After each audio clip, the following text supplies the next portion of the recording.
చిన్నతనంలోనే 2 కిడ్నీలు పోవడం బాధాకరమని శ్రీకాకుళం జూహిత్ నందన్ కృష్ణ ట్రస్ట్ అధ్యక్షులు గోపాల్ ఉర్లానా గురువారం అన్నారు. శ్రీకాకుళం జిల్లా ఎచ్చెర్ల మండలం అలీనగరం గ్రామానికి చెందిన 14 సంవత్సరాల గొర్ల గణేష్ స్థానిక జిల్లా పరిషత్ ఉన్నత పాఠశాలలో 8వ తరగతి చదువుతున్నాడని, విధి ఆడిన నాటకంలో చిన్నతనంలోనే కిడ్నీ సమస్యతో బాధపడుతూ ప్రాణాలతో కొట్టుమిట్టాడుతుండడం మనసుని కలిచివేసిందన్నారు. అందులోనూ కటిక పేదరికం, తల్లిదండ్రులకు ఏం చేయాలో కూడా తెలియని పరిస్థితి అని స్థానికులు శ్రీకాకుళం కిమ్స్ వైద్యశాలకు తరలించగా పరీక్షించిన వైద్యులు 2 కిడ్నీలు పోయాయని చెప్పడంతో అదే గ్రామానికి చెందిన అల్లంశెట్టి సంతోష్ కుమార్ అందించిన సమాచారంతో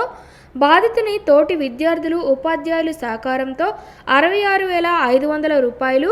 అల్లినగర గ్రామస్తులు తలో చెయ్యి వేసి 50,000 రూపాయలు, శ్రీకాకుళం యూనియన్ బ్యాంక్ రీజనల్ ఉద్యోగులు 15,000 రూపాయలు ఆర్థిక సహాయాన్ని గణేష్ తల్లిదండ్రులకు అందించారన్నారు. అలాగే రెడ్ క్రాస్ ప్రతినిధి నంది ఉమాశంకర్ అందించిన సమాచారంతో జూహిత్ నందన్ కృష్ణ ట్రస్ట్ నుంచి ఈరోజు 10,000 రూపాయలను అందించామని, మనసున్న దాతలు వీరి కుటుంబానికి అండగా నిలవాలని, బాలునికి సహాయం చేయాలనుకునేవారు బాలుని తండ్రి గొర్ల పైడిరాజు ఫోన్పే 9573834700 ద్వారా సహాయం అందించాలన్నారు.